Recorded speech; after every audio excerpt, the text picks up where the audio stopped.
They say every day is for the thief, one day for the owner of the house. But ICPC, the Anti-Corruption Commission, has reversed the role. It is now every day for the owner of the house.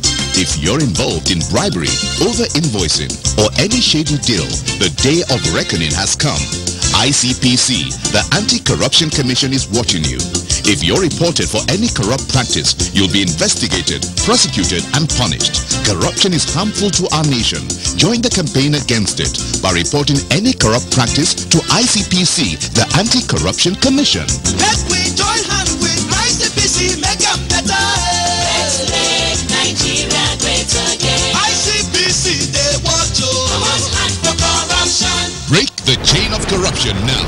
Don't give, don't take. This message is brought to you by ICPC, the Anti-Corruption Commission. Hello viewers, welcome to 2019. We are glad to be back on Corruption Must Go, ICPC's weekly television program. I am your host, Hawa Garba.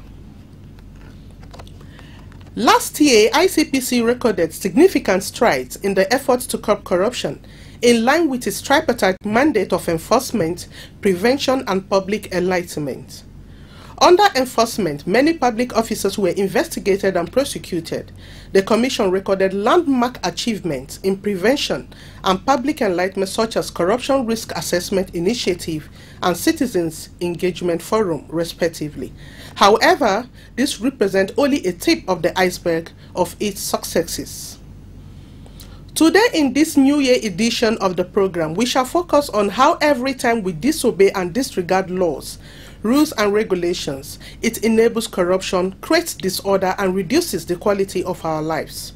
At this point, let us join Joy Aja as she brings us anti-corruption stories.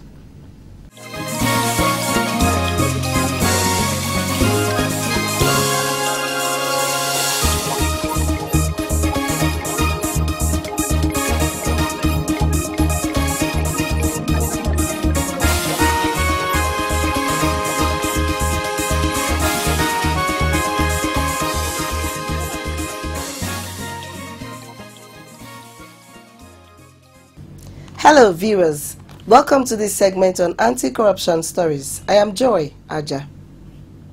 ICPC has charged the Deputy Director with the Federal Character Commission, FCC, Mr. Ahmad Balarabe, to court for allegedly defrauding unsuspecting job seekers of 8.8 million naira.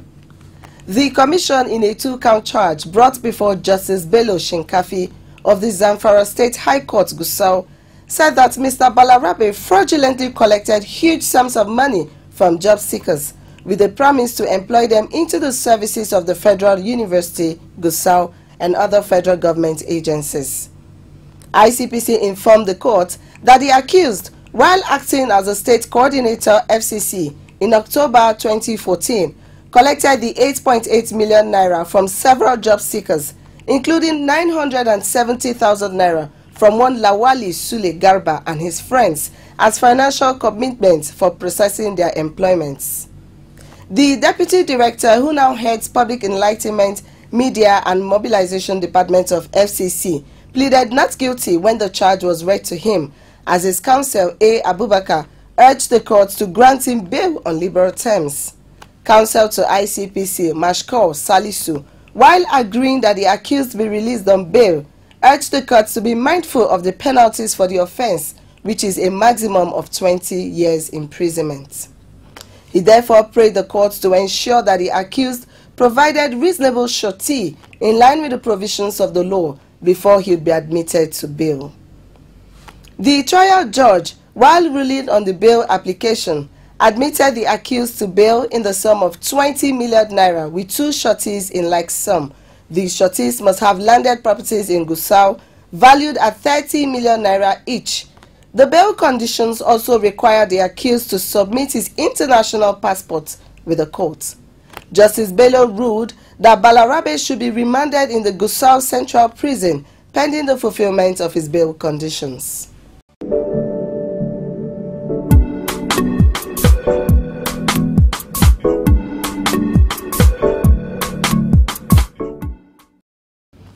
In a related development, the State High Court sitting in Gusau, Zamfara State, recently sentenced a 7-member of the state's House of Assembly, Lawali Atahiru Dogonkade, to 4 years imprisonment over an alleged 31 million naira fraud. Dogonkade, who was arraigned by ICPC on a 4-count charge bordering on conferring corrupt advantage on himself, admitted guilt before Justice Bello Shinkafi, thereby leading to his immediate conviction by the court. The convict, representing Kaura Namoda local government in the Zamfara State House of Assembly, was accused of using his position to confer corrupt advantage upon himself in a 31.2 million naira contract meant for the supply of medical equipment to the state government. Counsel to ICPC, Mashkor Salisu, in one of the counts, told the court that the convict received 4.5 million naira from the managing director of Mother Chief Pharmacy, Mr. Hamisu Saminu Jibril, as percentage for the supply of medical equipment contract awarded by the state government. Counsel to the convict, Mr. Abubakar Junaidu, then pleaded with the court to be lenient with his client, considering the fact that he was a first-time offender with a large family and dependents who solely rely on him for their livelihood. The court thereupon convicted the accused person as charged and sentenced him to 4 years imprisonment. That will be all on this segment. Corruption Must Go continues. Stay with us.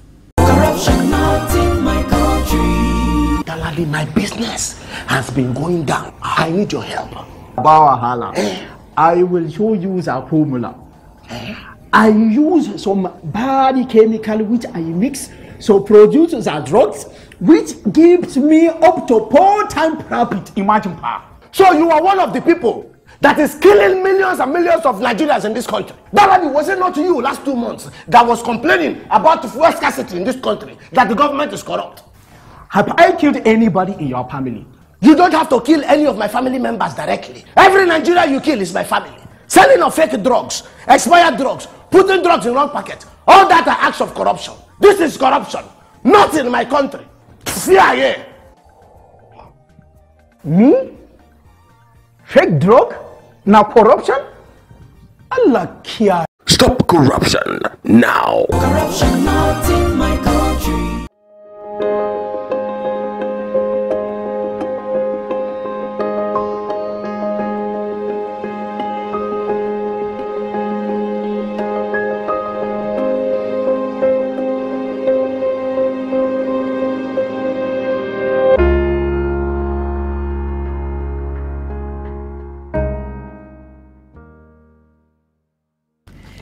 If you are just tuning in, this is Corruption Must Go. In every civil society, economic and social behavior should generally conform to some legally determined standards of conduct which are intended to promote efficiency, safety, order, and other public goals. In Nigeria, the 1999 Constitution as amended and other extant laws guide the conduct of both citizens and visitors. How much then can we say that as citizens we comply with laws and regulations? Our crew spoke with some Nigerians who shared their views with us.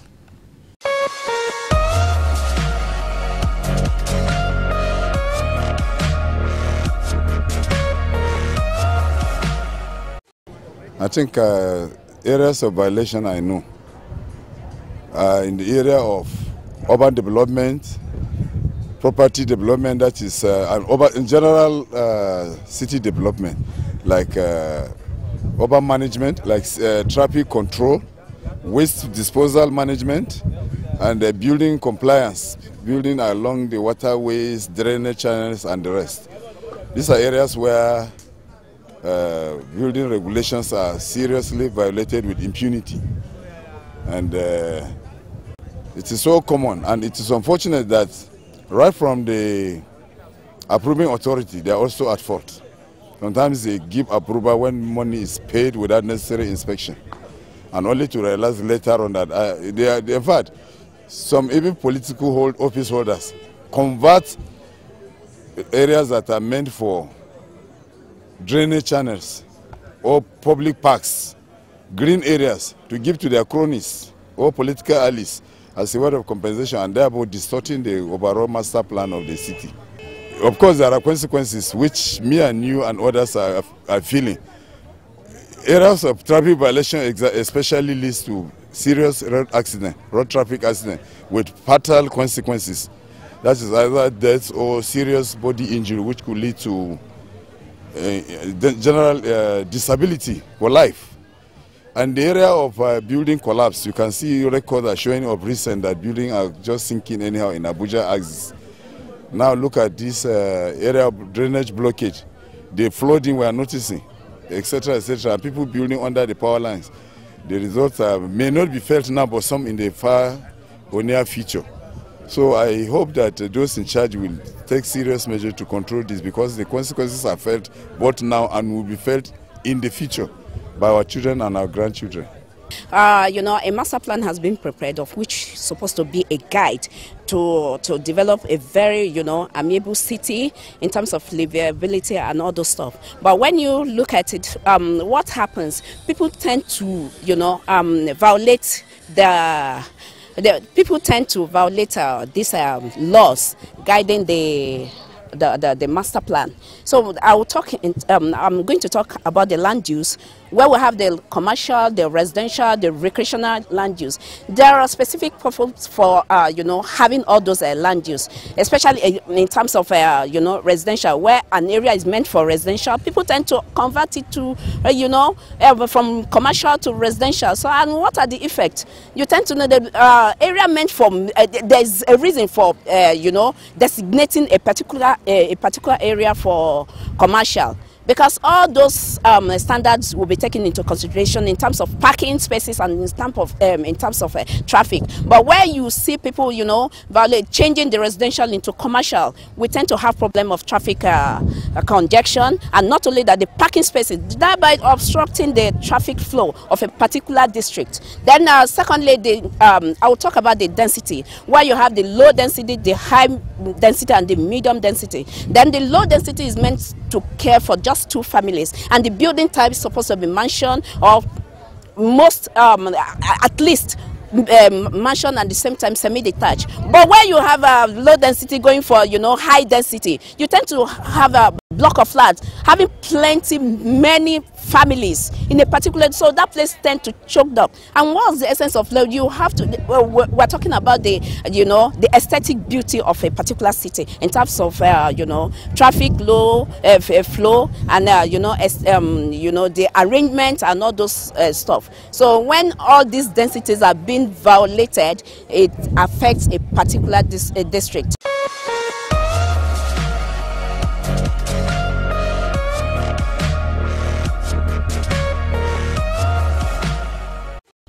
In this new year, it is important that as citizens we chart a new course in our lives by discarding the general culture of disobedience to laws, which has led to corruption, indiscipline, chaotic traffic on our roads, environmental and urban developmental problems.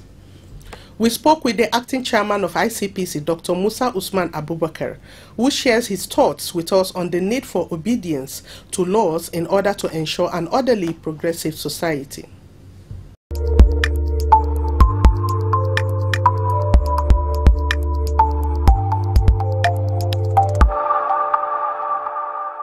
For us to achieve an orderly society,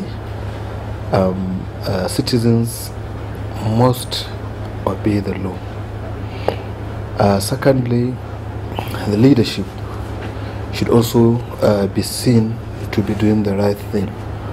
Once the citizens realize that leaders are also obedient, they will easily follow.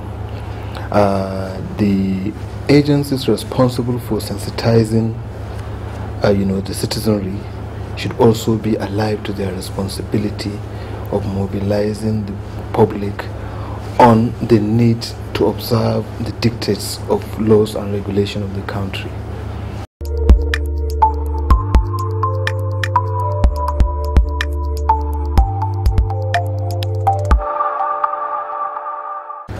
What I expect, what I have for the citizens is that they should imbibe the culture of integrity.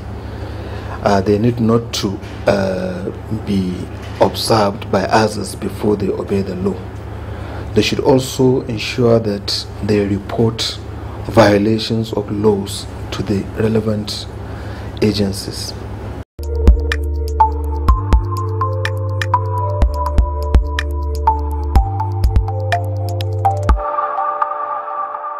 Corruption not in my country. Okay, I'll have that credited to your account shortly. Okay, thank you. Meanwhile, can you smoothen this edge? Something is not properly done. Okay, no problem. We'll go do it. Okay, sir. Okay. Money don't come now. Make we go buy cement. No, continue. No, I don't understand. We need more cement now. Carry sand, put plenty sand, mix and put the cement. I don't finish. Make barara. Let's do this thing right. Wait, did they give you? What is Megba? See, listen, the money credited to my account is not for cement, it's my own. Even you have a share in it. Me, I don't take such share. Okay. I know they take. Okay, don't take. All this building collapse where they happen here and there. Now this kind of attitude, now they cause am. When I am called to do mago, I say no to it. It is corruption, not in my country. Stop corruption now. Corruption not in my country.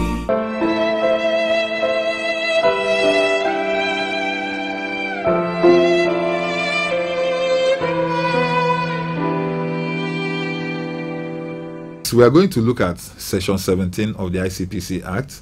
With this, with the offense of gratification by and through agents. Now, this one is very popular among public servants. They don't receive gratification by themselves.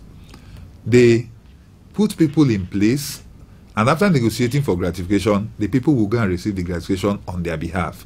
And when you ask them, they say, we didn't take anything from anybody. This one is very rampant among public servants, and we really need to talk about it. Section 17 of the ICPC Act criminalizes situations like this. When a public officer receives any kind of gratification, be it cash or any other kind of property or benefit through an agent, for these purposes, it should also be made clear to everybody that an agent is anybody that acts on behalf of another person. So if anybody acts on behalf of a public officer and receives any gratification for him, that person is an agent, and that kind of situation is well captured under Section 17 of the ICPC Act. Furthermore, a person who is in the employ of government or the employ of any other person that decides to receive gratification to do any act to the detriment of his employer, or to do any to alter any document or do any other act in order to deceive his employer, that kind of situation is also captured under Section 17 of the ICPC Act. So a government employee who receives benefits to leak official documents, to leak secret documents, to do any other thing that would be to the detriment of his employer is also liable on conviction under Section 17, and Section 17 provides for punishment of 5 years imprisonment for anybody that is caught up by that act.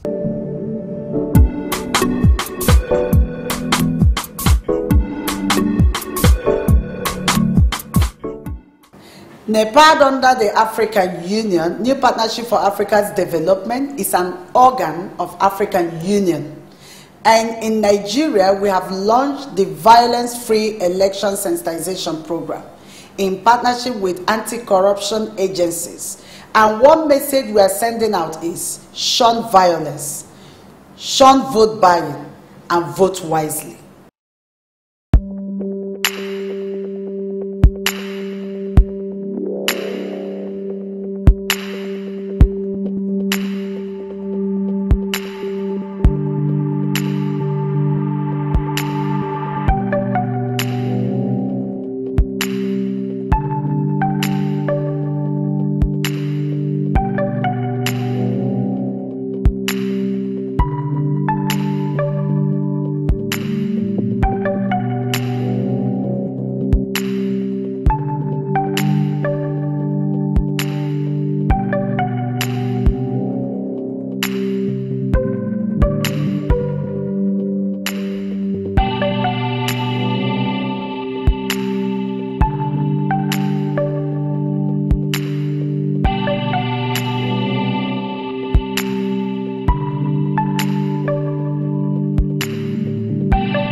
As an individual determined to always do the right thing, no matter how burdensome it might appear to be, even when it is as negligible as obeying traffic lights on a seemingly lonely road.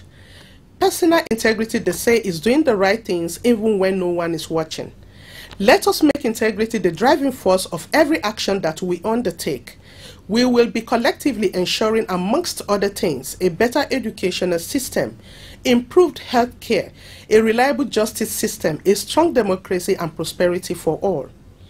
That's our package on this week's edition. Remember, you can make inquiries and suggestions via our toll-free numbers as shown on the screen. You can also watch the program on our YouTube channel, www.youtube.com/ICPC Nigeria. Thank you for watching and see you again next week, God willing.